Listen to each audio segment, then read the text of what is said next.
Palakkad പനയംപാടത്ത് lorry മറിഞ്ഞുണ്ടായ വാഹനാപകടത്തിൽ മരിച്ച വിദ്യാർത്ഥികൾക്ക് നാടിന്റെ യാത്രാമൊഴി. തുപ്പനാട് ജുമാ മസ്ജിദിൽ തയ്യാറാക്കിയ ഒറ്റ ഖബർസ്ഥാനിലാണ് 4 പേർക്കും അന്ത്യവിശ്രമം ഒരുക്കിയത്.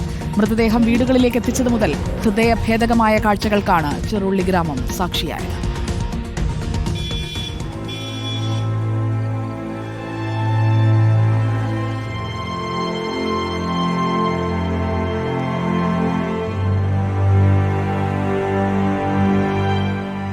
രാവിലെ 6 മണിയോടെ തന്നെ മൃതദേഹങ്ങൾ വീടുകളിലേക്ക് എത്തിച്ചു. പിന്നീട് അങ്ങോട്ട് പിഞ്ചോമനകളെ അവസാനമായി ഒന്ന് കാണാൻ അളമുറിയാത്ത ജനപ്രവാഹം. വിതുമ്പലടക്കാൻ കഴിയാതെ പലരും നിയന്ത്രണം വിട്ടു.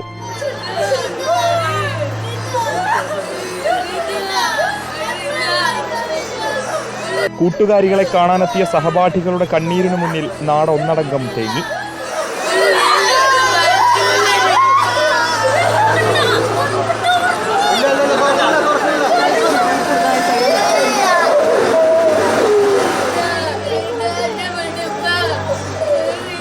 സ്വന്തം മകളെ കൺമുന്നിൽ നഷ്ടപ്പെട്ട ഇർഫാനയുടെ മാതാവ് പാരിസ ബോധരഹിതയായി.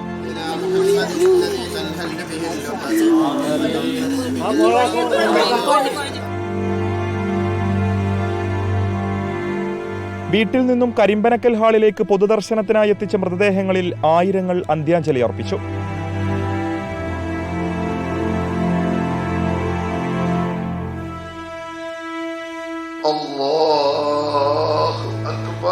തുപ്പനാട് ജുമാ മസ്ജിദിലെ മയ്യത്ത് നിസ്കാരത്തിൽ 100 കണക്കിന് ആളുകൾ പങ്കെടുത്തു. പ്രത്യേകമൊരുക്കിയ ഖബറിടങ്ങളിൽ റിദക്കും നിദക്കും ആയിഷക്കും ഇർഫാനയ്ക്കും അന്ത്യവിശ്രമം. റിപ്പോർട്ടർ, പാലക്കാട്.